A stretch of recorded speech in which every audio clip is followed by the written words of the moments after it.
Recording stopped.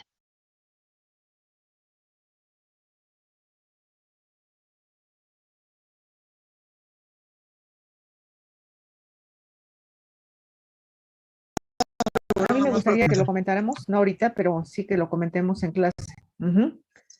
De alguna manera, bueno, ustedes tienen toda la información de las presentaciones, entonces me gustaría que los equipos lo analizaran y lo presentáramos en rápido, y yo creo que el lunes, ¿sí? El lunes y en la primera hora, y ya continuamos con la clase, ¿de acuerdo? ¿Sí? Bueno, vamos a ver, tenemos que todas las instituciones de salud tienen tres actividades importantes que ya lo habíamos mencionado. Las actividades asistenciales, las de investigación y las de enseñanza. Y ya sabemos que dependiendo del nivel de institución, pues es el tipo de enseñanza y de investigación. La asistencia se refiere a lo que es la medicina preventiva, curativa y de rehabilitación. La investigación, pues veíamos que, por ejemplo, en el primer nivel, pues se hace toda la investigación de medicina preventiva, se hace todo lo de epidemiología, los mapas epidemiológicos del país los hacen justamente a través de la medicina de primer contacto. Em, y en la enseñanza, pues son el personal médico y paramédico, o sea, enfermeras, técnicos, que deben entrenarse justamente en los primeros niveles de atención. En enfermería, pues son las enfermeras sanitaristas, ¿no? Las trabajadoras sociales, los médicos familiares, los médicos internistas, que son el grupo, digamos, básico de medicina que deben tener en el primer contacto. Obviamente, si es una clínica o hospital, dependiendo de la institución, bueno, pues se va conformando, ¿no? La infraestructura, tanto técnica como médica, como de recursos, ¿de acuerdo? Entonces, en el caso del segundo nivel, bueno, pues la asistencia en general va a ser las consultas de especialidades y la atención hospitalaria quirúrgica. O sea, la atención médica puede ser atención médica, esto es con medicamentos, la atención quirúrgica. Ujú. En investigación de segundo nivel, pues se hace mucho de investigación clínica, de investigación de medicamentos, de nuevos tratamientos, en fin. Y en la enseñanza, pues ahí también se entrenan los médicos, los especialistas, ¿no? Los internistas, gastros, neumólogos, cardiólogos, o sea, todo lo que son las especialidades. Entonces, en el tercer nivel, la parte asistencial, pues son la atención de los pacientes que requieren de una alta especialidad, que en principio debieran de ser muy pocos.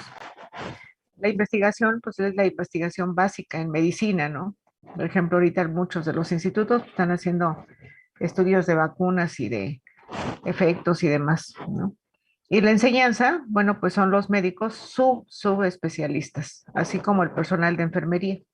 La enfermería también tiene sus niveles, o sea, está desde la enfermera general, está la enfermera sanitarista, la enfermera quirúrgica, la enfermera intensivista, la pediatra, la enfermera de neonatología, o sea, hay toda una gama.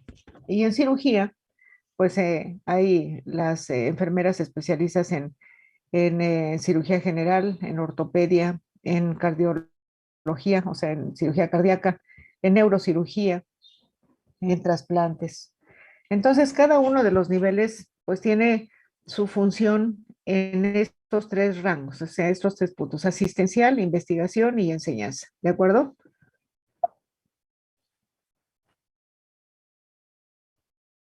Ok. Muy bien. Entonces, vamos a ver aquí que para todas los hospitales, no estamos hablando de las clínicas de primer contacto, sino los hospitales. En los hospitales hay las áreas de diagnóstico, las áreas de tratamiento y de rehabilitación. Obviamente cada hospital va a estar conformado dependiendo de el resultado de los estudios epidemiológicos, de la densidad de población, el tipo de padecimientos, la morbilidad, la mortalidad que se presenta en esa zona. Si es un hospital, obviamente tiene un alcance, ¿no? A cierta cantidad de población a donde deben acudir para esa atención del segundo nivel, que es la atención hospitalaria. Entonces, en los hospitales, pues tienen las áreas de diagnóstico. ¿Cuáles son las tres grandes ramas del diagnóstico? Rayos X e imagenología, laboratorio clínico y electrofisiología. Esto de verdad les pido que lo integren, así lo integren perfectamente, que los hospitales todos tienen tres áreas: diagnóstico, tratamiento y rehabilitación.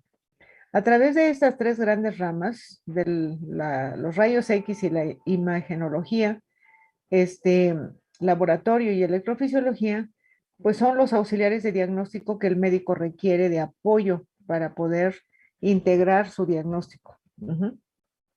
Ahora, en el tratamiento, pues tenemos el tratamiento médico, que es el tratamiento de hospitalización. ¿Qué? No, ¿qué pasó? Sí. El tratamiento médico, que es en hospitalización, el tratamiento quirúrgico y el tratamiento con radiaciones. Son las tres ramas del tratamiento de pacientes. ¿Ok? Y en el área de rehabilitación, pues tradicionalmente es la rehabilitación física o fisioterapia. Sin embargo, en la medida que el hospital tiene especialidades, bueno, está la rehabilitación cardiovascular, o sea, estos pacientes que llegan a tener alguna isquemia, un infarto, una trombosis, una tromboembolia, cosas de ese tipo, van a requerir de una rehabilitación o cirugía cardíaca, por ejemplo. Pues tienen que empezar nuevamente a aprender y llevar un programa de rehabilitación para empezar a entrenar nuevamente el corazón a funcionar adecuadamente. También hay la rehabilitación de problemas neurovasculares, ¿no? O sea, lo que son, pues, tromboembolias, puede también haber isquemias cerebrales, derrames cerebrales, o sea, cuando el paciente queda con alguna afectación. Hay pacientes que por un derrame o por una isquemia, pues de repente no pueden hablar, no pueden hablar, y entonces necesitan empezar el personal especializado en esto, foniatras, la foniatría, a enseñarles nuevamente a hablar, a volver a hacer reconexión para poder hablar, ¿no? Permítanme un segundo, por favor.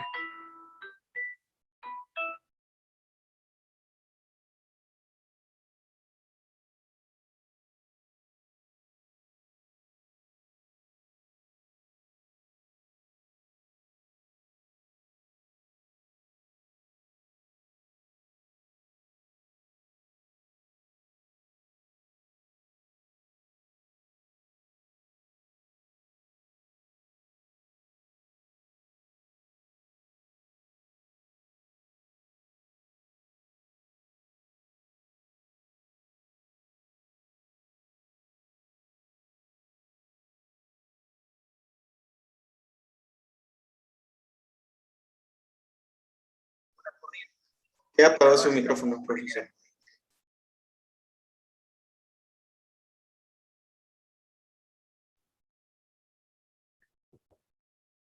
Es que, entre otras cosas, hubo un cambio de computadora, entonces ahorita es un poco de problema porque hacer los cambios es de una computadora a una PC a una Mac, entonces se complica mucho. Pero bueno, ok. Entonces la rehabilitación también incluye problemas psiquiátricos, toda la rama de adicciones.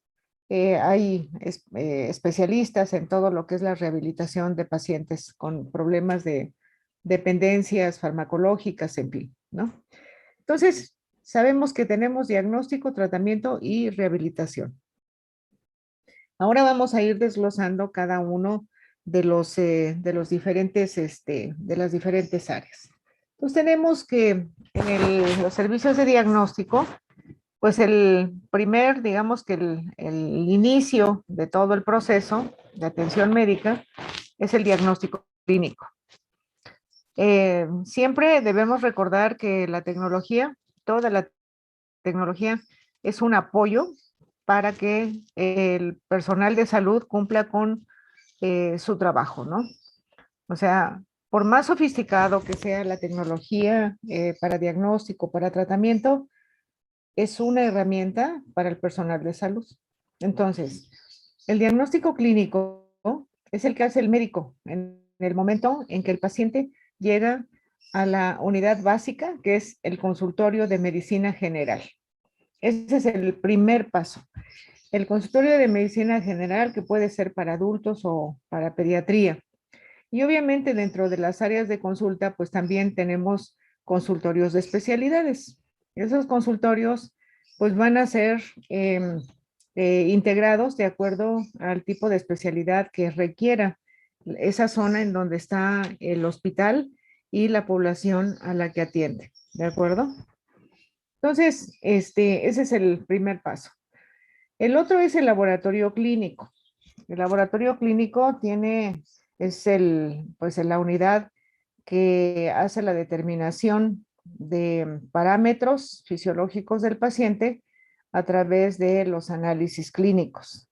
Esto puede ser fundamentalmente en los líquidos del paciente, que puede ser sangre, que puede ser saliva, puede ser orina, puede ser excremento, o sea, de todos esos elementos se lleva a cabo el estudio de análisis clínico. Y dentro del laboratorio clínico, pues hay varias áreas, ¿no? Tenemos el área de hematología, que es la que integra la tecnología para hacer el diagnóstico de todos los componentes sanguíneos, o sea, los componentes de glóbulos rojos, glóbulos blancos, leucocitos y toda la gama de elementos que tiene la sangre.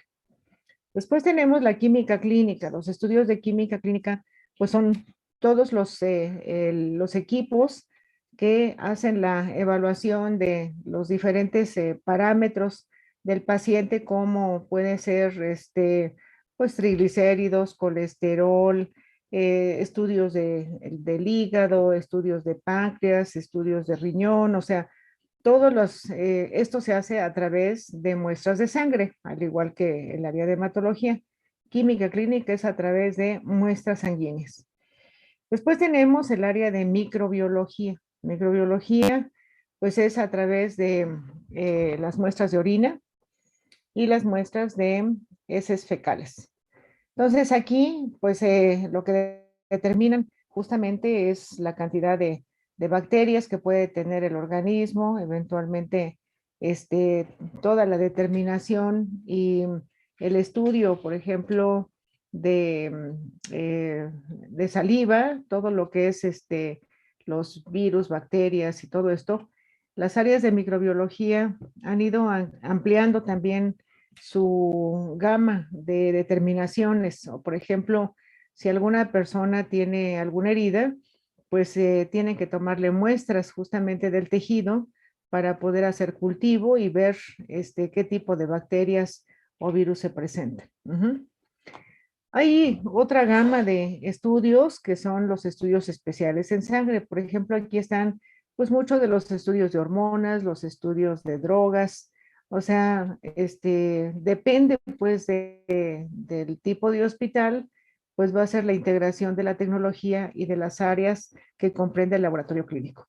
Sin embargo, las que son básicas y que siempre van a estar es hematología, química clínica y microbiología. Esas son las tres de cajón.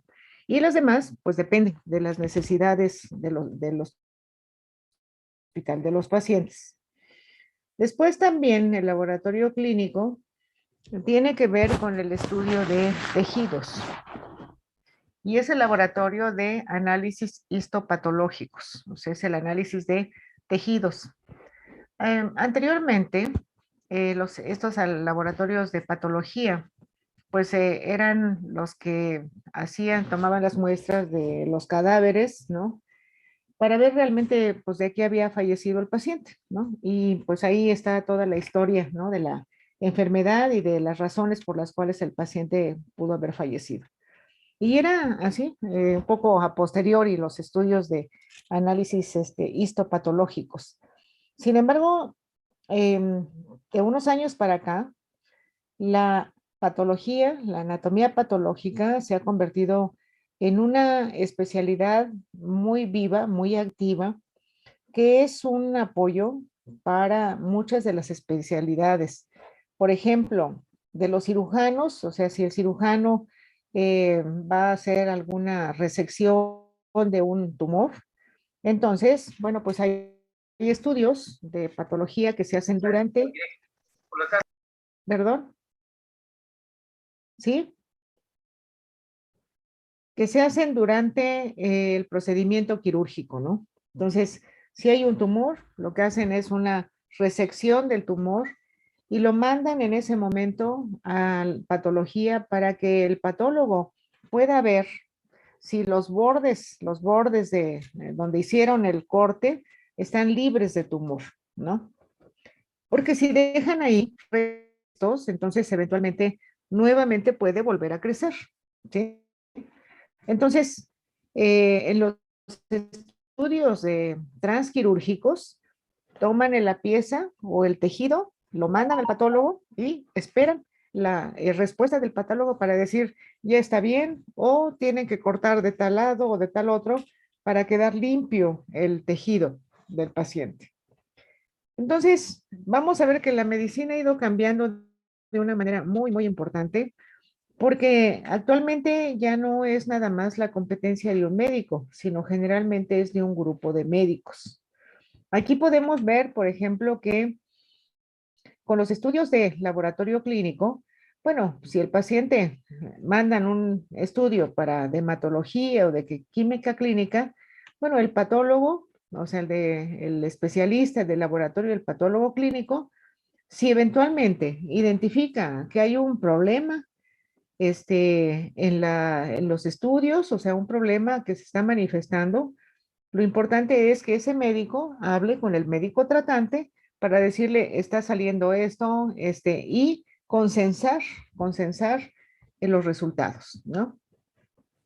O sea, no es que el resultado del laboratorio clínico sea un número y se acabó, ¿no? Sino que tiene que haber una comunicación entre los especialistas, el jefe del laboratorio clínico o los químicos del laboratorio clínico generalmente hoy son médicos con la especialidad de patología clínica.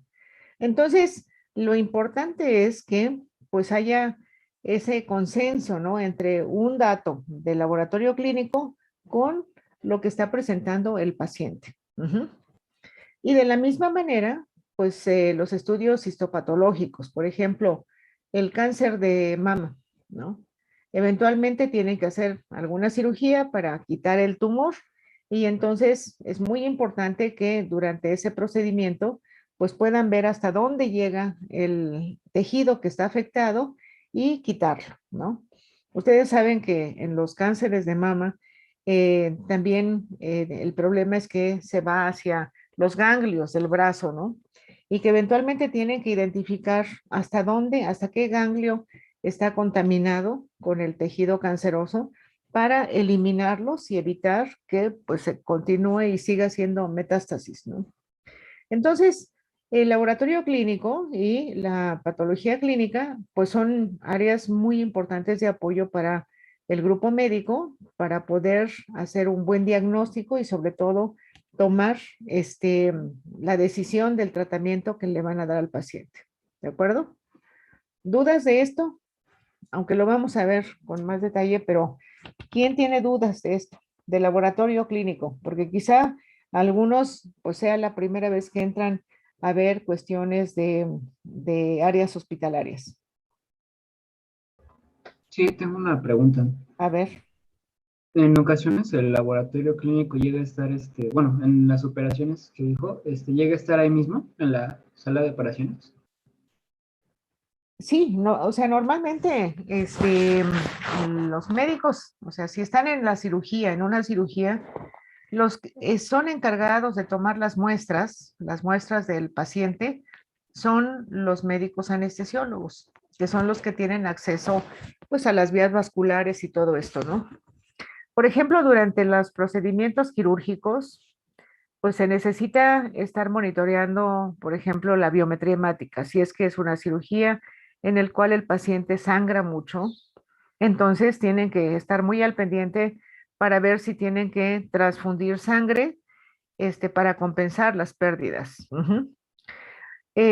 Hay otros parámetros, hay muchos otros parámetros, pero por ejemplo, los gases en sangre. O sea, ¿por qué es importante la medición de gases en sangre? Pues porque son los que llevan, la sangre es la que lleva la oxigenación de todo el organismo, ¿no? Ustedes saben que la hemoglobina, pues es la encargada de llevar el oxígeno, ¿no? El oxígeno que se logra a través del intercambio gaseoso en la membrana alveolo capilar de los pulmones. Entonces, tienen que estar monitoreando que efectivamente la sangre esté bien oxigenada.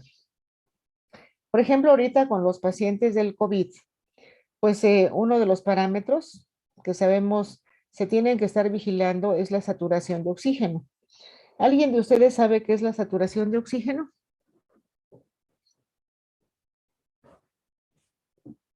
O sea, ¿por qué es importante estar midiendo la saturación en las manos? ¿Alguien sabe? ¿No se refiere a la cantidad de oxígeno en sangre? Es la cantidad de oxígeno que va justamente en la hemoglobina, ¿sí? Entonces, al medirlo en una parte tan extrema del organismo como son los dedos, que es la última parte, entonces, pues se hace a través de una medición, ¿no? Por la coloración que tiene la hemoglobina, hay una forma de incidir, ¿no? En el dedo y poder recuperar la información para saber cuál es el porcentaje de oxigenación de la sangre. ¿Cuál es el rango adecuado para la oximetría de pulso? Adán, mayor a 90. En principio, digamos, gente joven como ustedes, pues tiene que andar entre 95 como mínimo y puede llegar a 98%. Ajá. Esa es una buena oxigenación. Personas de mayor edad o con algún problema pulmonar, pueden andar pues en 90, ¿no? Entre 90 y 95. Abajo de 90, eso quiere decir que ya hay una disminución importante de la oxigenación. Y entonces eso pues es un parámetro que hoy utilizan para la vigilancia de los pacientes de COVID, porque lo primero que se altera pues es justamente la función pulmonar, ¿no? La función pulmonar, se ve disminuido su funcionamiento porque pues hay una infección en la parte de los alveolos, entonces se engrosa la membrana alveolo pulmonar, alveolo capilar, perdón, y entonces la transferencia de oxígeno no se lleva a cabo. Esa es la razón por la que la oxigenación baja. Si baja aquí, es que está baja en todos lados, ¿no? Sin embargo, esta es una medición indirecta. Al final es una medición indirecta.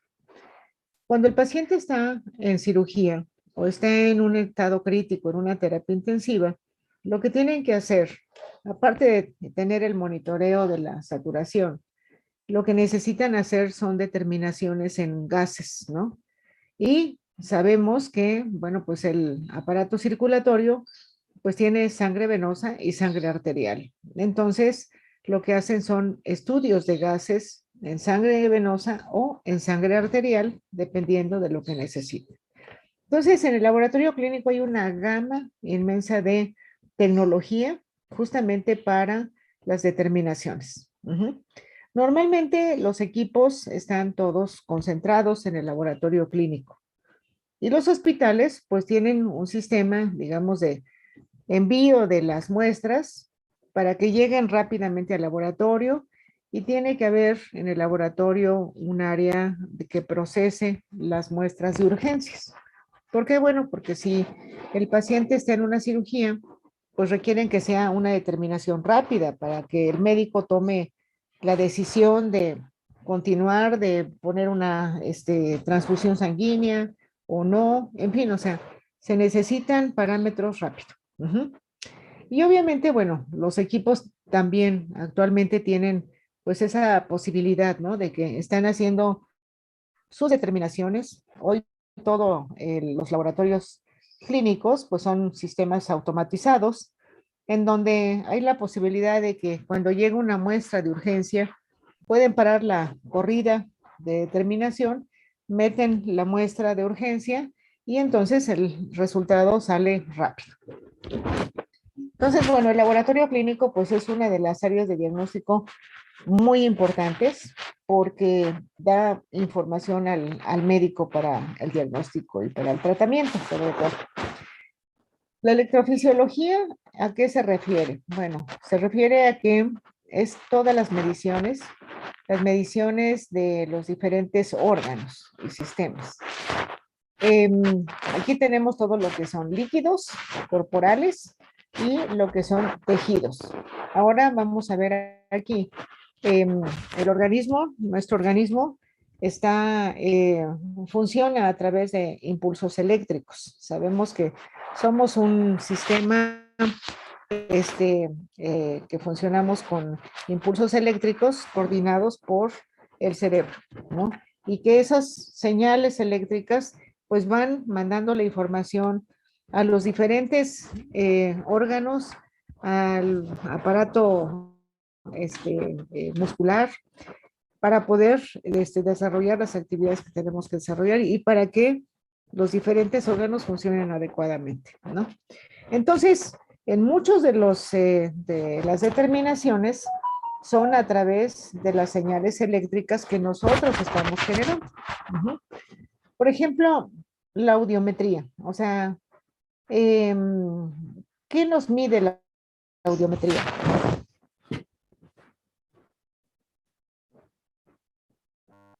¿Qué determinamos?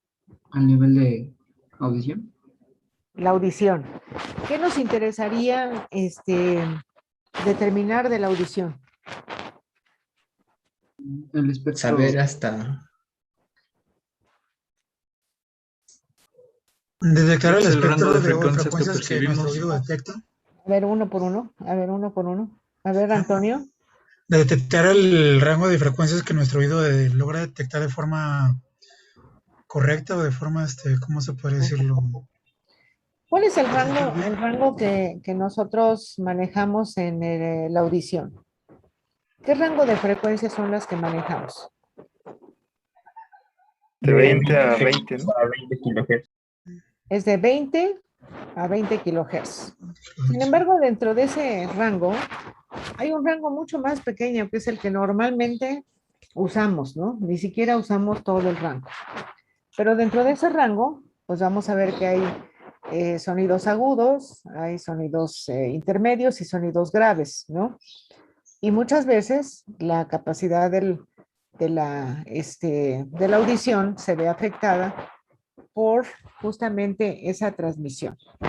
Aquí vamos a ver que en todos los casos debemos de conocer lo que son los sensores, lo que son los transductores y lo que son los que envían la información al sistema nervioso central. Entonces, en todos los equipos hay sensores que son los que detectan, digamos, la señal fisiológica. Tenemos transductores que pueden cambiar esa señal que nosotros detectamos en una forma eléctrica para que pueda ser procesada hacia el cerebro. Entonces, vamos a ver que en cada una de los sentidos, pues tenemos ahí de los órganos, como por ejemplo la audiometría. Aquí vamos a también hacer una revisión por equipos de la tecnología que hay en cada una de de estos órganos.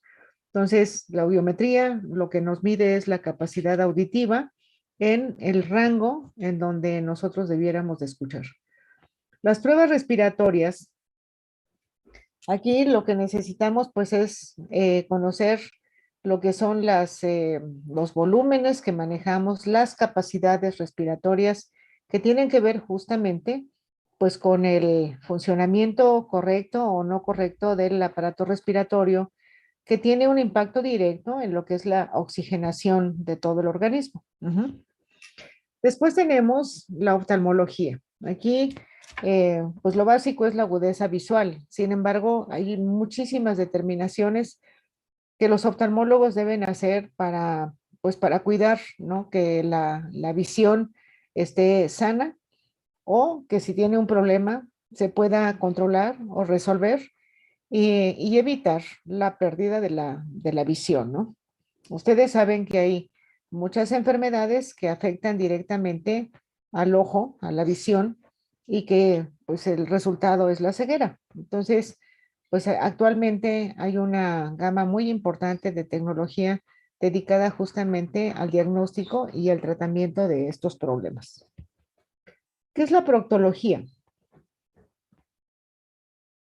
¿Cómo a qué le suena la proctología? ¿Alguien sabe? ¿Ricardo? No, la verdad no había escuchado de ello. ¿No? Es algo del tema digestivo, ¿no? Es algo del aparato digestivo. Bueno, sí, justamente la proctología se encarga de el estudio de la última parte del intestino, que es el intestino grueso, es el colon, y es el recto, y es el ano. Proctología es justamente el estudio de toda esa parte del intestino que pues es donde se ha visto que se presenta con mayor frecuencia los problemas de cáncer, el cáncer de colon. Entonces, aquí se hace a través de pues equipos endoscópicos, o sea, videocámaras, que lo que hacen es ir revisando el tracto, ¿no? de esa parte del intestino para identificar si hay alteraciones, si hay pólipos o deformación o alteración de la mucosa que puedan ser un indicador de problemas de cáncer. En los últimos años, la cantidad de cáncer de colon se ha incrementado muchísimo. En este sentido, los que empezaron a investigarlo y a tomar acciones muy rápido fueron los japoneses. ¿Por qué? Bueno, pues porque tiene mucho que ver con el tipo de alimentos que comemos. Ellos comen mucha fibra. Sí es bueno comer fibra, pero bueno, en exceso también pues se genera otro tipo de problemas, ¿no? Entonces, en Japón empezaron a hacer todo lo que eran los chequeos médicos, incluían justamente la proctología para determinar en etapas muy tempranas alteraciones en colon y evitar que se genere un cáncer. ¿Ok? Esto también vamos a ver que hay otros estudios que lo que hacen es estudiar las otras partes del aparato digestivo. Bueno, cardiología. Bueno, los estudios de cardiología quizás son los más conocidos, ¿no? Sabemos que, bueno, el equipo básico de la cardiología, pues es el electrocardiograma, y este equipo, pues lo que hace es la medición o la identificación de la señal del electrocardiograma, que es una representación eléctrica de la actividad cardíaca. Con un electrocardiograma, el médico puede saber cómo está funcionando la bomba del corazón. También las pruebas de esfuerzo, que son equipos complementarios para hacer que el paciente pues empiece a hacer ejercicio y se vea cómo se va modificando el funcionamiento cardíaco. Los equipos de Holter, el Holter no es otra cosa más que un monitoreo de electrocardiografía de 24 horas o de 48 horas. Entonces, el paciente se lleva sus electrodos, su grabador de la señal durante 24 horas, se va almacenando toda la información y regresa al hospital, le quitan el aparato y lo meten a una computadora para hacer la lectura y el análisis y ver qué pasa, ¿no? Porque muchas veces los problemas de frecuencia, por ejemplo, la frecuencia cardíaca, pues a la hora que el paciente va a ver al médico, al cardiólogo, pues está más o menos en reposo y no se presentan alteraciones. Sin embargo, los pacientes, pues, dicen es que me siento mal, siento de repente opresión o siento palpitaciones o, en fin, me dan mareos. Y entonces, pues, tienen que poner este tipo de grabadores para que el paciente haga su vida normal, y se pueda ir registrando el electrocardiograma para que se pueda analizar y ver si en algún momento se presentan arritmias, alteraciones, y con eso pueden hacer el diagnóstico. Hay dos tipos de Holters. Uno es el Holter de frecuencia cardíaca y el otro es el Holter de presión arterial. O sea, ustedes saben que por el tipo de enfermedades que ya vimos que pues son las que más nos aquejan, o sea, la diabetes, la obesidad, la hipertensión, los problemas cardíacos, todos van relacionados. Entonces, generalmente, el paciente diabético es un paciente que desarrolla hipertensión. Entonces, cuando hay un problema de alteración en la presión alta, o sea, que se va a la alta, pues puede generar, por ejemplo, derrames, ¿no? Derrames porque, bueno, porque las venas y arterias están calculadas para cierto manejo de presión. Pero si esto se incrementa, eventualmente, lo que son los capilares más pequeños, ya sea cardíacos o sobre todo cerebrales, pues si hay una presión muy alta, se pueden romper y entonces se generan los derrames cerebrales y eso, pues obviamente tiene un impacto directo en daño, puede generar daño al cerebro, ¿no?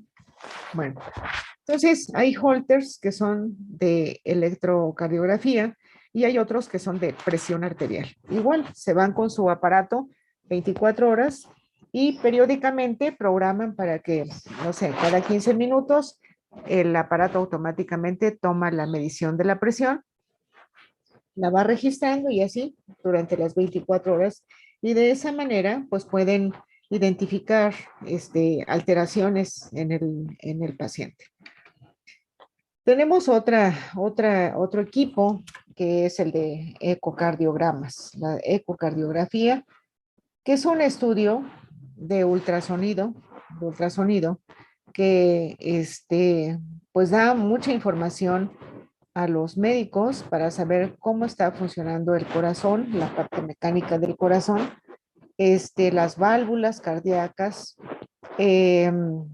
alteraciones, digamos, en el músculo cardíaco, engrosamiento o adelgazamiento o acumulación de líquidos, en fin. La ecocardiografía hoy, junto con el electrocardiograma, pues son los estándares de oro para identificar alteraciones cardíacas. Entonces, vamos a ver también, es parte de los equipos llamados de imagenología. Pues tenemos la neurofisiología, o sea, el estudio de toda la actividad eléctrica del cerebro. Estos estudios, pues son los que requieren los neurólogos para saber qué pasa, ¿no? Está el electroencefalograma, que es una determinación de los potenciales que se generan en el cerebro en las diferentes áreas. O sea, ustedes saben que el cerebro, bueno, pues está conformado por dos lóbulos y que hay una determinación de la actividad que hace la parte frontal, la zona parietal, la zona occipital. O sea, cada una tiene una identificación de las actividades que hace. Y también el cerebro pues tiene diferentes respuestas dependiendo de los estímulos que tengamos, ¿no? Si de repente alguien prende una luz, pues ese estímulo luminoso va a generar que en el cerebro, en la zona donde se genera la parte de la visión, pues haya una alteración justamente por ese estímulo, ¿no? O puede haber estímulos de dolor y también se van a ver reflejados en cierta parte del cerebro. Entonces, esos son los estudios de potenciales evocados. Y por otro lado, bueno, hay cosas mucho más avanzadas como los monitoreos de larga duración. Por ejemplo, los pacientes que eventualmente presentan problemas de epilepsia. La epilepsia, bueno, puede ser algo que se presente cada año o puede ser que el paciente tenga 60 o más crisis diarias, ¿no? Y uno no se lo puede imaginar porque dice, a ver, una crisis de una convulsión tras otra convulsión, pues eso evidentemente no es vida, ¿no? Entonces, los monitores, estos monitores son monitores de larga duración, o sea, ponen al paciente con sus electrodos para detectar justamente la actividad eléctrica del cerebro y eventualmente cuando el paciente está en un estudio para poder identificar cuál es la zona del cerebro que es la que se está activando de una manera, digamos, no natural, pero que sin un estímulo, de repente presenta una actividad que está alterada y presenta la convulsión. Entonces, eso sirve para que los médicos actualmente están haciendo cirugía de epilepsia. ¿Qué hacen? Bueno, pues que la zona que está activándose fuera de orden, pues tienen que abrir y tienen que quitar ese tejido, digamos, dañarlo para evitar que siga alterándose. O sea, hay mucha tecnología que actualmente ha aparecido para tratamientos de enfermedades complejas como esa. Y ese mismo tipo de monitor, pues se utiliza durante la cirugía, el monitor transquirúrgico, que es igual, o sea, claro, son, ¿cómo se llama? Electrodos especiales, mallas especiales que tienen que implantar dentro del cerebro para poder identificar las señales del cerebro, las estimulan y entonces para que puedan identificar con mucha mayor precisión cuál es la zona que el cirujano tiene que tiene que cortar o que tiene que eliminar. Esto no va solo, generalmente va junto con estudios sobre todo de resonancia magnética, que es la que da, pues tiene una mucho mayor definición de alteraciones del tejido, ¿no? En el cerebro, que vamos a ver. Bueno, después en otra de las áreas de especialidad, pues tenemos la gastroenterología. Yo creo que es una de las áreas de pues, mayor demanda y quizá mayor conocimiento, porque yo les preguntaría a ustedes, ¿quién de ustedes padece de reflujo esofágico?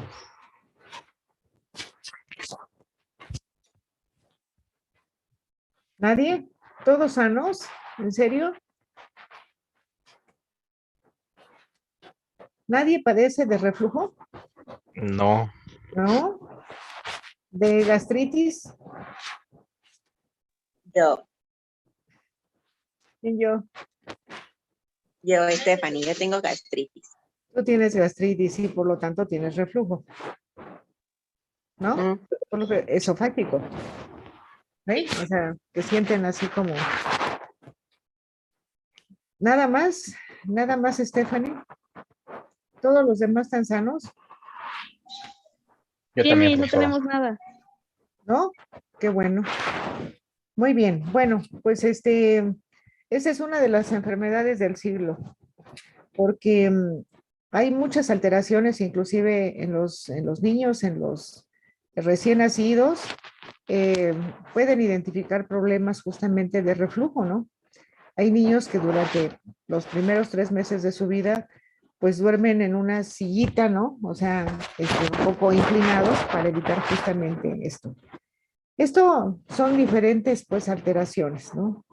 Una es que el esófago, a ver, el esófago es un tubo o es una tripa, digamos. Es un espacio virtual. ¿Qué es el esófago? Es una tubería rígida. No O recuerdo es que está formada alrededor de músculo liso. músculo liso. Ujú. Y la tráquea o sea, la tráquea, ¿qué es?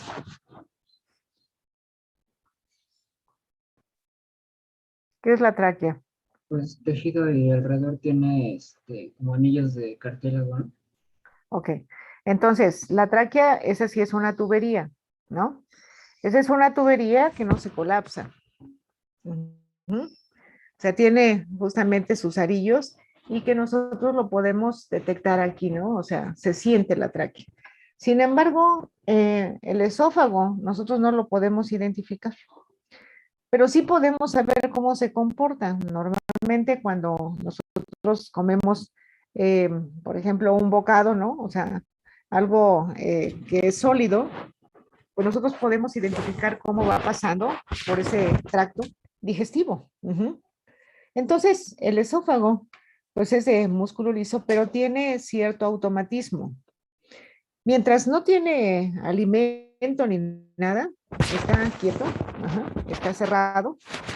Sin embargo, cuando nosotros comemos, esto va bajando, pero el esófago tiene peristaltismo. O sea, esto quiere decir, llega el alimento y el esófago se empieza a mover para irlo bajando, porque nosotros no tenemos la necesidad de que comemos algo y tomamos agua y comemos algo, o sea, no, sino que el esófago hace esa función de ir bajando el alimento. Ujú. Y cuando no tiene alimento, pues se cierra, o sea, está cerrado, es un espacio cerrado y el alimento llega al estómago. Entre el esófago y el estómago hay lo que diríamos nosotros, hay una válvula check. Es una válvula unidireccional.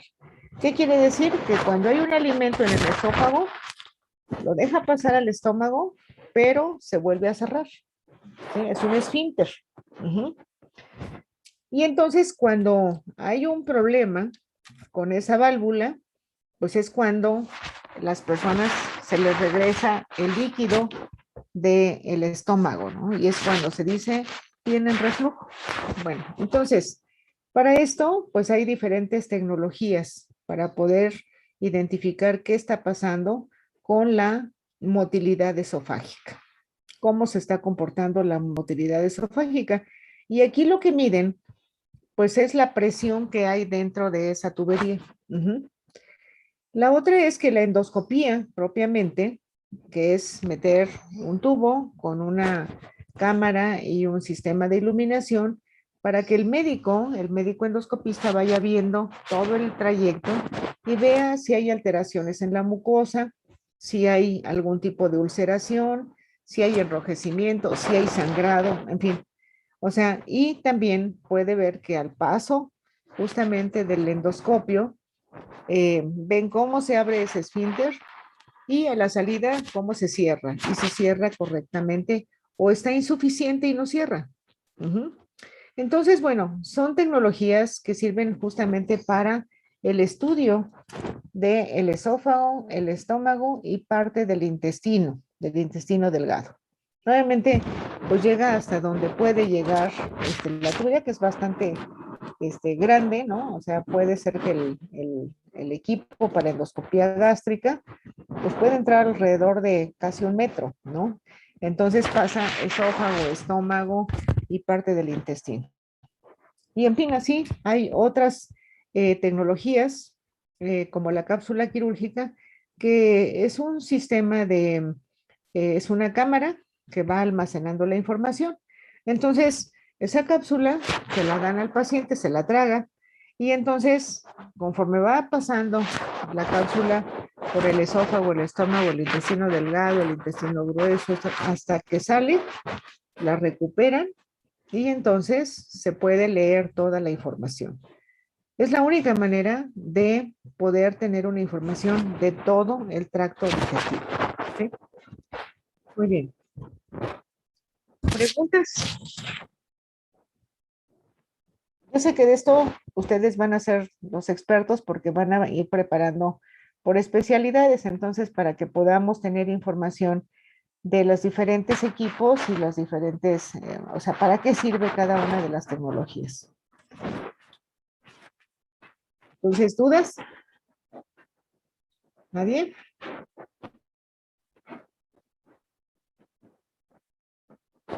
¿No? No. Ok. Muy bien. Bueno, después tenemos pues otra de las grandes ramas del diagnóstico, en donde actualmente se llaman, de hecho hay ya 3 áreas ahí, que son rayos X, que es la base pues de muchos de los estudios de imagen. Están los rayos X, imagenología y lo que hoy se llama medicina molecular.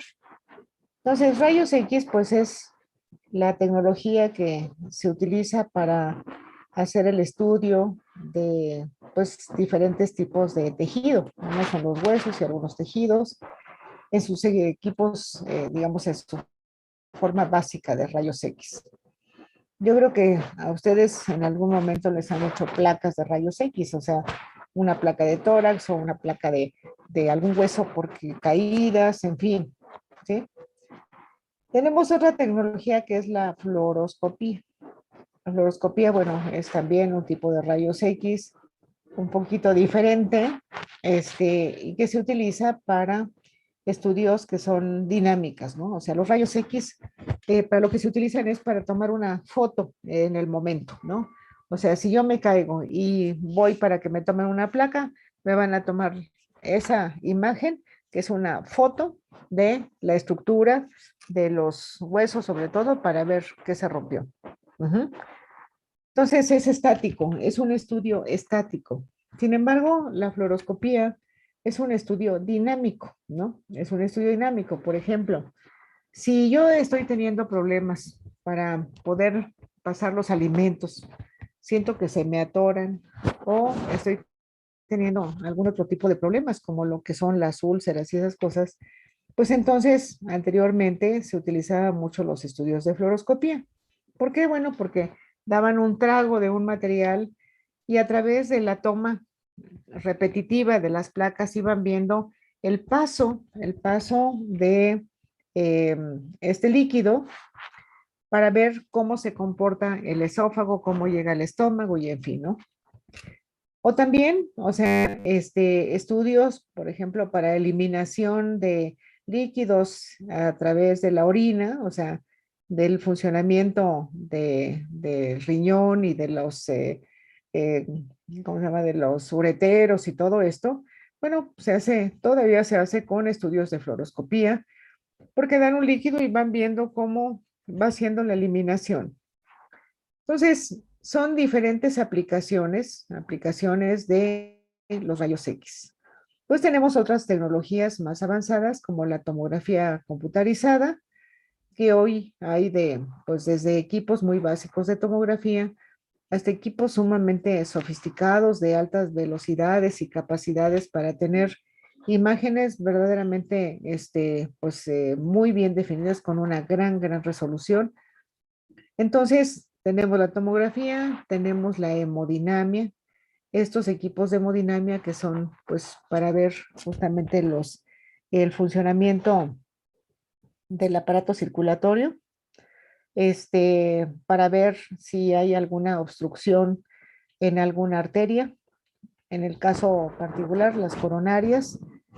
Las coronarias, pues pueden identificar cuando hay obstrucción por alguna, pues materiales que se van impregnando en las paredes y que eventualmente pueden cortar la circulación y generar un problema de isquemia en el músculo cardíaco. O la otra es cuando a través de las carótidas, pues hay una obstrucción también por placas que se generan de colesterol y cosas así, y que eso hace que la circulación cerebral se vea disminuida. Y entonces, pues puede generar también un infarto cerebral una isquemia, o sea, la isquemia no es otra cosa, la falta de oxígeno, y entonces si el tejido no tiene oxígeno, se muere, y entonces pues eso ya es un infarto cerebral.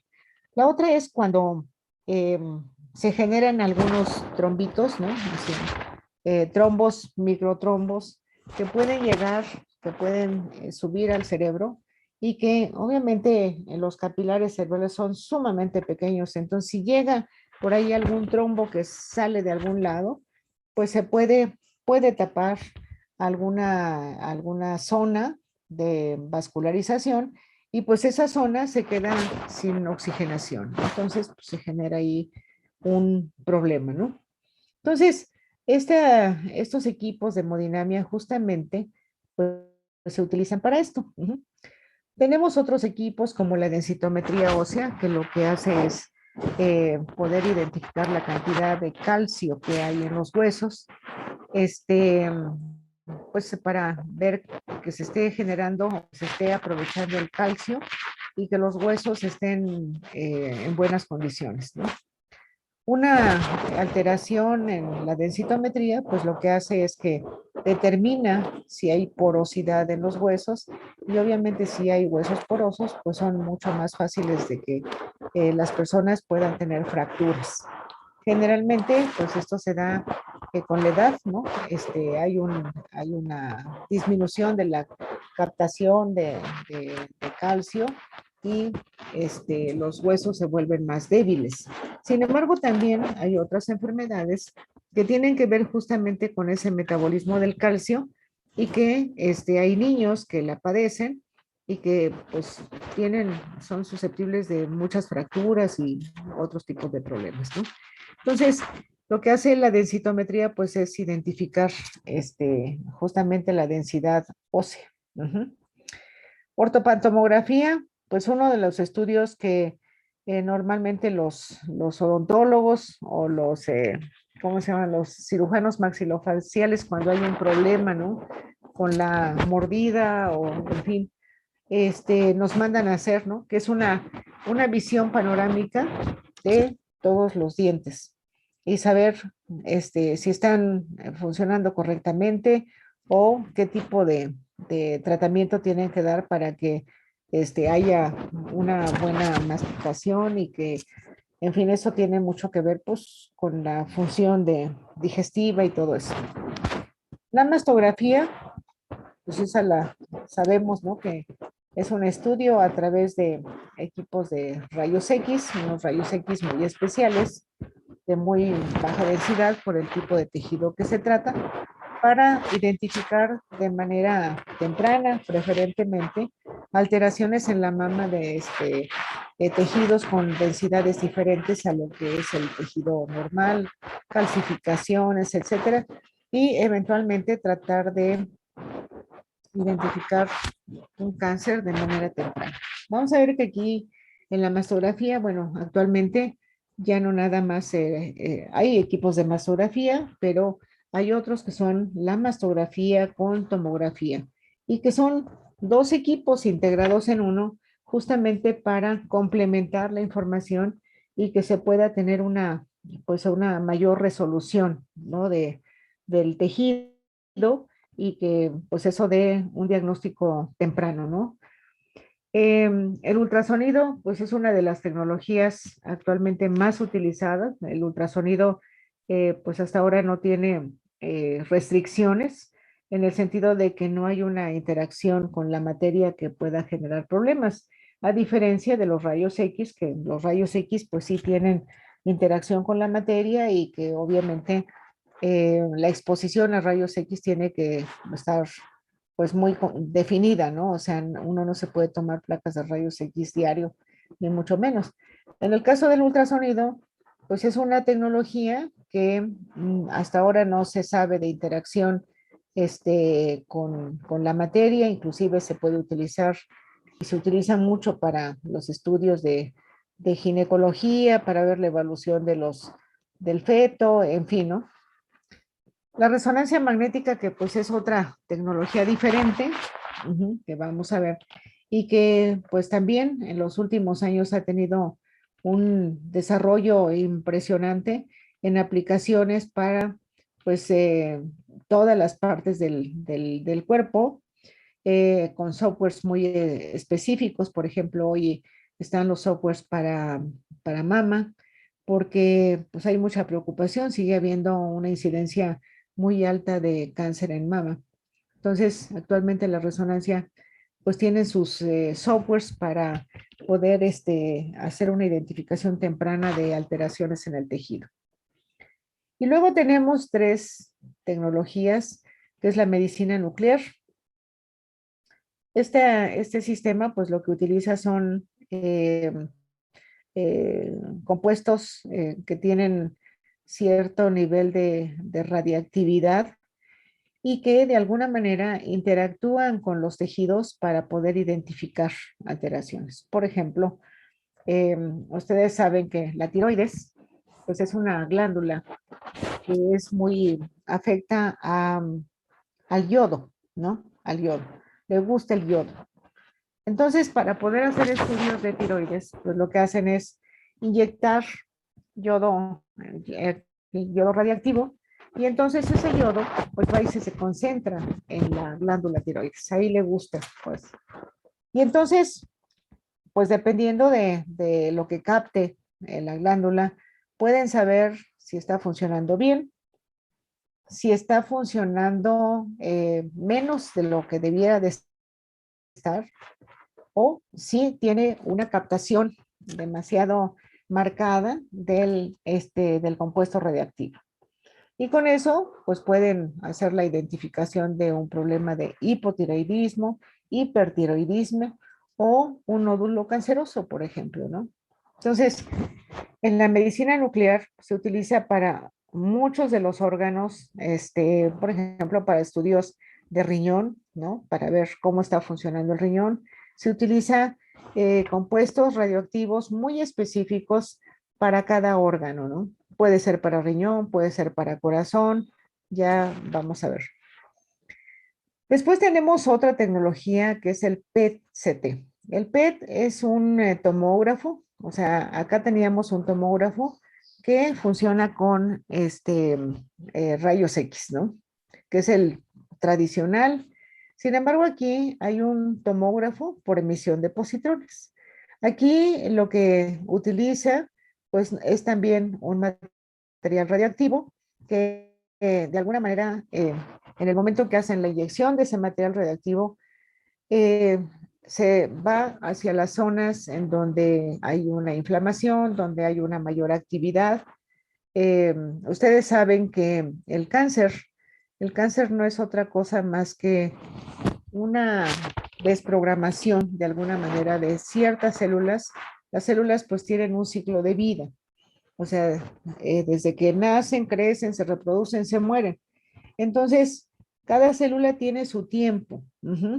Por decir algo, si una célula, desde que aparece hasta que se muere, fueran 30 días, cuando hay una alteración en ese ciclo, puede ser que ese ciclo se haga en 15 días, ¿no? Eso quiere decir que todavía no termina de morirse cuando ya aparece otra célula y así. Entonces, el cáncer es justamente, pues que se pierde ese ritmo del ciclo celular, y por eso se hacen los tumores.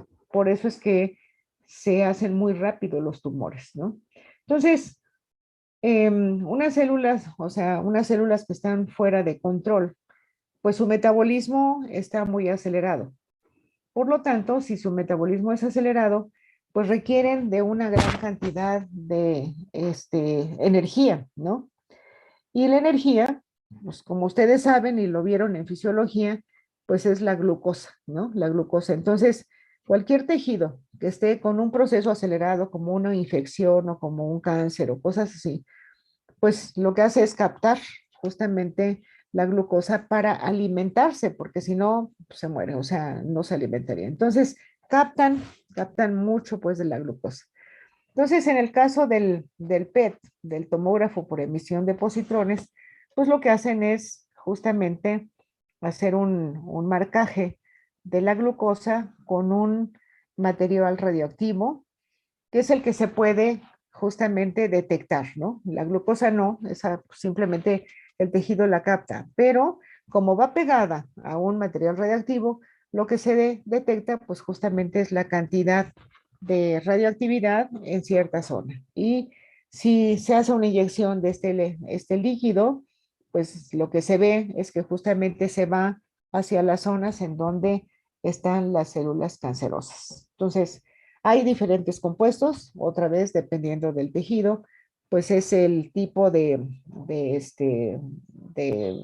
marcador que se le pone, ¿no? Por ejemplo, el cerebro, pues el cerebro, ¿qué consume? Oxígeno, glucosa y oxígeno. Ujú. La glucosa, pues, porque su funcionamiento de las células, pues es a través del consumo de la glucosa para generarlo en energía. Pero por otro lado, pues también el oxígeno, pues ese va directamente al cerebro. Entonces, hay generadores de material radiactivo y uno de ellos es el oxígeno. Estos generadores son los ciclotrones. Entonces, hay equipos que son muy específicos para el uso en las áreas de PET-CT, en donde pues hay una línea del ciclotrón que sale el oxígeno marcado y se lo dan al paciente para que lo respire y en ese momento pues se absorbe y se va al cerebro y entonces lo pueden estudiar, ¿no? Entonces hay mucha tecnología acerca de esto. En la tomografía, pues es, al igual que esta tomografía, vamos a ver que es un complemento. Lo que nos da el PET es una información metabólica, o sea, de funcionamiento, y la tomografía computada nos da, digamos que la parte eh, de cómo están los tejidos, o sea, es la foto del tejido. Entonces, entre una y el otro, la fusión de imágenes pueden saber perfectamente en dónde está el problema y poderlo resolver. Aquí hay otra tecnología que es el SPECT-CT, que es una combinación de un equipo de medicina nuclear con una tomografía asociada. Y también hay otros que hoy es el PET, resonancia magnética, que es igual, o sea, el PET sigue siendo la tecnología para ver el metabolismo y la resonancia magnética para ver la morfología del tejido que están analizando. Entonces, bueno, vamos a ir viendo pues los diferentes tipos de tecnologías de una manera muy general, porque pues ustedes los van a ver en otros cursos con más detalle, ¿no? Como en los cursos de imagenología. Sí, de imagenología. Muy bien, bueno, entonces tenemos esas tres grandes áreas pues del diagnóstico, que son, a ver, díganme ustedes cuáles son las tres grandes áreas del diagnóstico. Rayos X, imagenología, Ajá. ¿Cuál otra? el laboratorio clínico. Electrofisiología. Y la electrofisiología, exactamente. Entonces, son las tres grandes áreas del diagnóstico. Ahora, tenemos los tratamientos. El tratamiento, a ver, déjame ver, creo que se quedó acá. Ok, los servicios de tratamiento.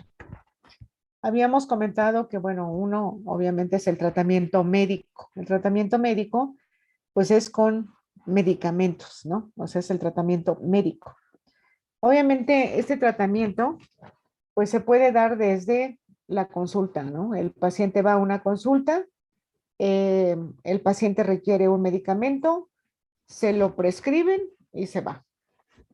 El otro es el de hospitalización, en donde pues requiere el paciente de estar hospitalizado para, uno, hacer a lo mejor estudios de diagnóstico de cualquiera de las tres áreas que ya vimos, y la otra es dar un tratamiento con medicamentos para ayudarlo a resolver el problema. En la quimioterapia, ¿qué es la quimioterapia?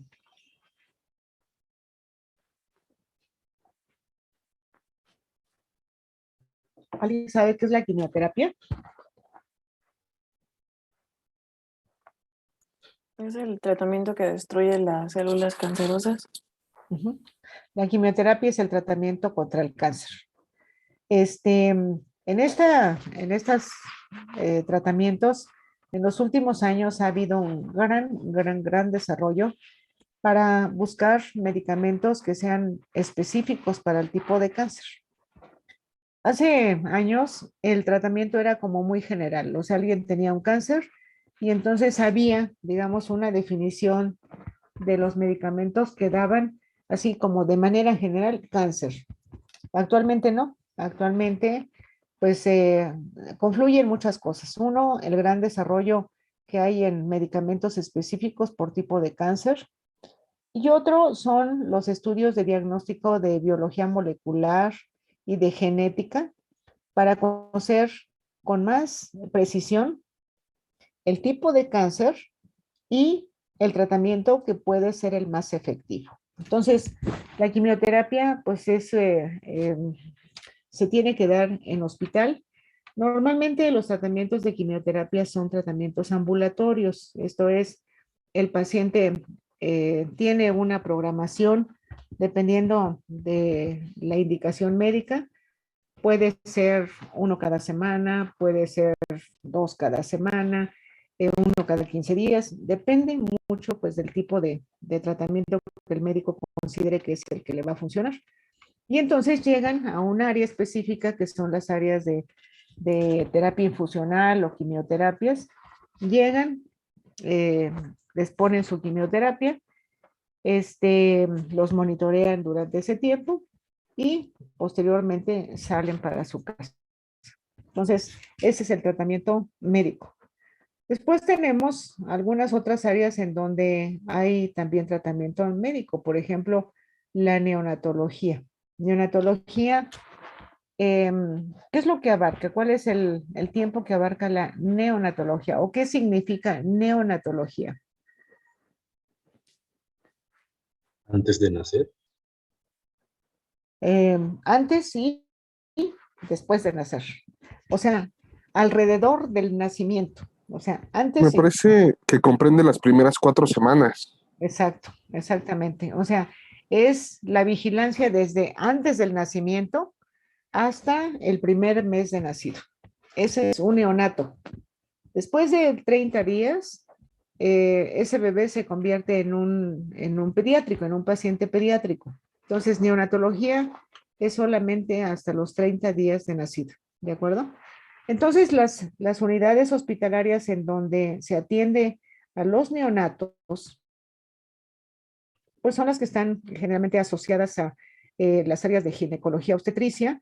Y bueno, puede ser en la vigilancia, por ejemplo, de los bebés que nacen prematuros, o sea, que no llegaron a término y que son prematuros. Y dependiendo, pues, de qué tan prematuro sea, pues necesita ciertos cuidados, ¿no? Si únicamente el bebé nace con un bajo peso, pues entonces tienen que mantenerlo en el hospital para alimentarlo, complementar, digamos, el tiempo que le faltó y que pueda salir en mejores condiciones. Sin embargo, hay otros pacientes que nacen verdaderamente prematuros, ¿no? Y que entonces, obviamente, la madurez de su organismo no está, o sea, no está maduro. Y una de las cosas que más tienen problema, pues es el aparato respiratorio. El aparato respiratorio, si no madura, pues entonces no puede respirar por sí mismo, porque hay una serie de componentes químicos que no se han desarrollado. Y entonces, pues los bebés tienen que estar en un tratamiento con respirador, durante el tiempo que logren madurar su aparato respiratorio, todo su sistema, y que puedan respirar por sí mismos, ¿no? O hay otro tipo de problemas que puede traer el niño y que tiene que estar en el área de neonatología. Y dentro del área de neonatología, pues ahí vamos a ver que hay diferentes zonas, ¿no? Los niños que nacen y únicamente están para vigilancia durante el tiempo que la madre esté hospitalizada, otros que se quedan unos días para alimentación, otros que están en un tratamiento intermedio y los que están en un tratamiento intensivo por alteraciones serias, pues en su funcionamiento. ¿De acuerdo? Después tenemos el área pediátrica. También aquí es un tratamiento médico, ¿no? Los niños, pues también en esa área de pediatría, pues hay lo que es la hospitalización normal, las áreas intermedias, o sea, una vigilancia intermedia o una vigilancia intensiva, cuidados intensivos pediátricos. Ahorita, por ejemplo, bueno, pues lo que están viendo en los hospitales es que hay una alta incidencia de problemas de COVID con los niños, ¿no? Y que, pues, desafortunadamente muchos llegan a las terapias intensivas con ventilador y todo, pues, por las alteraciones que están presentando en el pulmón. Entonces, el área pediátrica, pues, también tiene sus 3 áreas: hospitalización, terapia intermedia y terapia intensiva.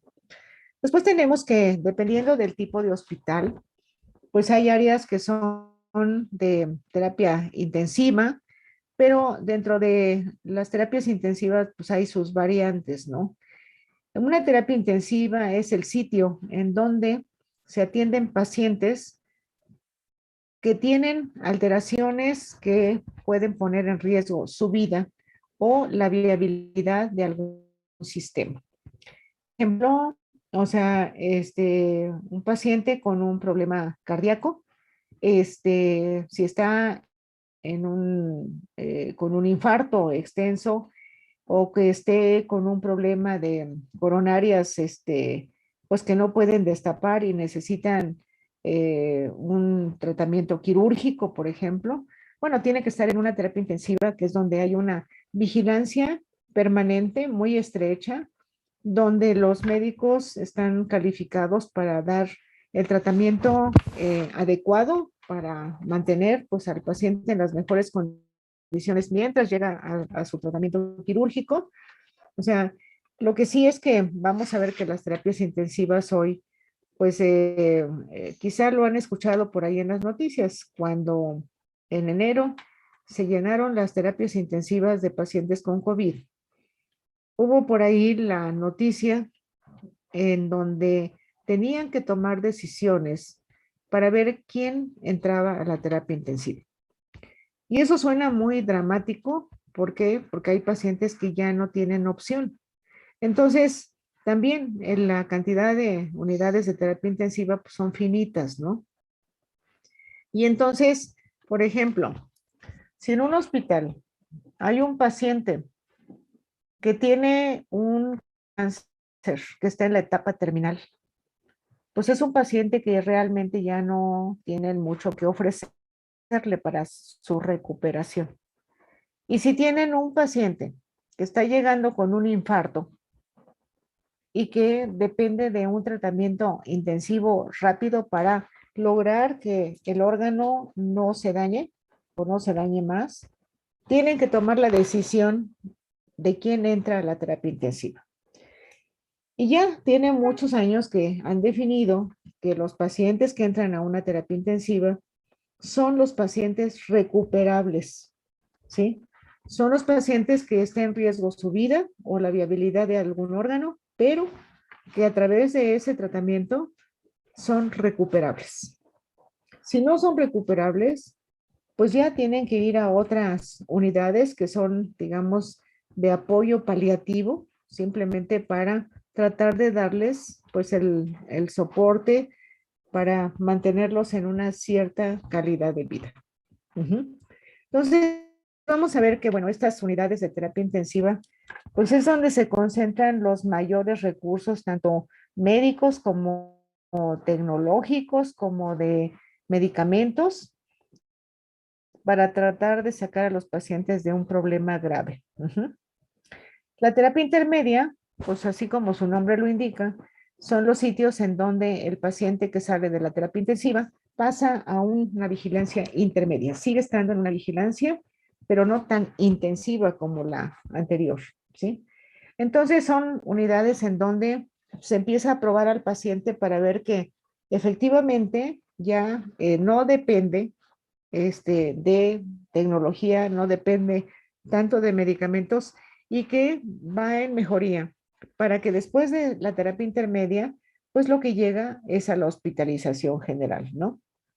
Por decir algo, si vemos ahorita los pacientes con COVID que llegan a la terapia intensiva, cuando los sacan del ventilador, pues entonces los dejan para ver si efectivamente el paciente ya puede respirar por sí mismo, si ya no se cansa, y entonces en ese momento ya lo pasan a una terapia intermedia para que siga con su tratamiento, su rehabilitación, y ya que está en mejores condiciones, ya lo pasan a hospitalización y de ahí sale a su casa. O puede ser al revés, el paciente llega a hospitalización, pero su condición se vuelve pues más inestable, lo pasan a una intermedia y si no logra estabilizarse y avanzar, tiene que pasar a una terapia intensiva. O sea, es, digamos, vuelta, ¿no? ¿Ok? Urgencias, bueno, pues las urgencias, ya sabemos, son las unidades en donde los pacientes pues tienen que acudir para tratar de resolver un problema que les está quejando, ¿no?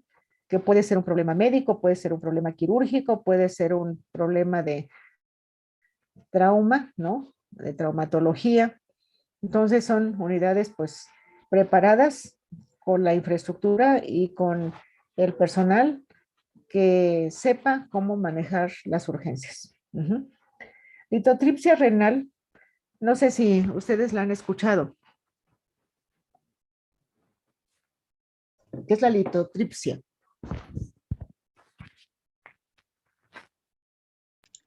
No, profesor. ¿No? Ustedes saben que hay personas que padecen de cálculos renales, ¿sí? Cálculos renales y bueno, pues muchas veces depende del tamaño de las piedras que se formen en los riñones, pues muchas veces hay pequeños fragmentos de los cálculos que pasan por las vías urinarias y pues, les generan dolores espantosos. ¿Por qué? Bueno, pues porque estos conductos, ¿no? Los ureteros son muy pequeñitos, ¿no? Muy delgados. Entonces, si algo se atora, pues no pueden orinar, pero aparte de eso es dolores muy intensos, ¿no? Entonces, apareció una tecnología, fácilmente tiene 30, 40 años, que es un equipo que lo que hace es tratar de deshacer los cálculos del riñón. Porque también, o sea, tratar de hacer una cirugía renal, o sea, los riñones, si ustedes los ubican, pues está por el frente de la columna, pero atrás de todo abajo justamente de la parte del pulmón y todo esto, están muy protegidos, muy protegidos los riñones. Entonces, cuando hacen una cirugía renal, pues prácticamente tienen que abrir al paciente así, a la mitad para poder llegar, ¿no? Entonces eso pues es una cirugía mayor, muy grande. Y entonces apareció justamente este equipo que es a través de ultrasonido, lo que se llama ondas de choque, en donde pegan, y entonces eso transmite la presión hacia los cálculos y logran deshacerlos. Ya que están deshechos, pues entonces tienen que ponerle por ahí algún catéter al paciente para que tenga un espacio por donde puedan salir esos arenillas de la trituración del cálculo. Es una tecnología interesante que vamos a ver por ahí. Y bueno, otro tratamiento importante pues es la terapia respiratoria, ¿no? Que ahorita pues digo, siempre está con mucha demanda, pero pues ahorita está mucho mayor la demanda porque pues las mayores complicaciones de COVID son justamente los respiratorios. Entonces, pues los pacientes necesitan, después de salir del problema, pues tener tratamiento para recuperar la función pulmonar, ¿no? Entonces, estas son áreas de tratamiento médico, ¿de acuerdo? Vamos a tratar de ver con más detalle pues las unidades y lo que comprende cada una de de estos servicios. ¿Tienen dudas? ¿Algo que no conozcan o que no hayan escuchado?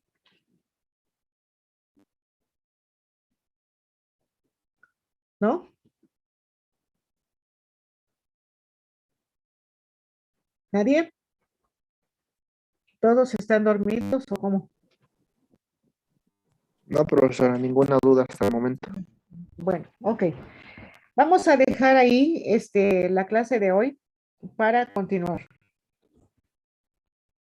Y les voy a mandar por equipos algunas de las especialidades para que busquen las tecnologías asociadas para el diagnóstico. Ujú. Por favor. Entonces, les mando a cada uno de los equipos. ¿De acuerdo? Sí, bro. De acuerdo, profesora. Ok, muy bien. Entonces, si no tienen dudas, pues nos vemos el jueves. Acuérdense que el jueves la clase es de 6 a 7 por el curso que debemos de tomar nosotros. Ujú. Bueno, profesora. Ok, Profesora. muy bien. Bueno, que tengan buena tarde y yo les mando esto y pónganse a trabajar de una vez para empezar el lunes a revisar. ¿De acuerdo? De acuerdo, profesora, muchas gracias. Vale, pues.